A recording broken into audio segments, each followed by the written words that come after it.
Rendere accessibile la montagna per godere delle sue bellezze senza barriere, la sfida olimpica lanciata lo scorso ottobre a Longarone Fiera in vista dei Giochi 2026 non è caduta nel vuoto, soprattutto sull'onda delle Paralimpiadi di Tokyo che hanno acceso potenti riflettori sul mondo della disabilità. L'accessibilità non dovrebbe essere un problema, invece lo è in molti ambiti della quotidianità e lo è ancor di più se guardiamo alle barriere architettoniche, spiega la ministra per le disabilità Erika Stefani, oggi a Belluno, ospite della tavola rotonda organizzata da Confartigianato sul tema sfide accessibili verso Olimpiadi e Paralimpiadi. Il turismo accessibile non significa solo avere una passerella per permettere a una persona con disabilità magari di accedere alla spiaggia, di andare e di poter poi andare al mare. Il settore turistico ha un rilievo economico enorme, muove milioni di persone, non solo con disabilità ma anche anziani e famiglie. La ministra Stefani annuncia le strategie elaborate assieme al collega al turismo Garavaglia. Abbiamo sia stanziato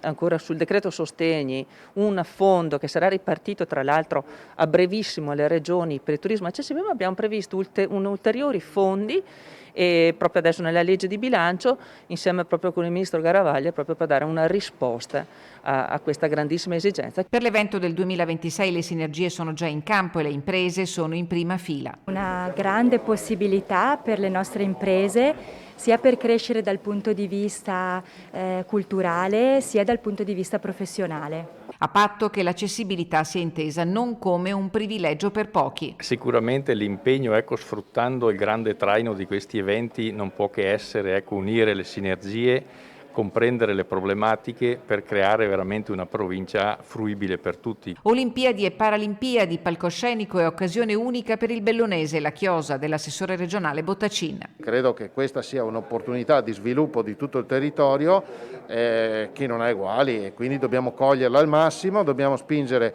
alla massima velocità.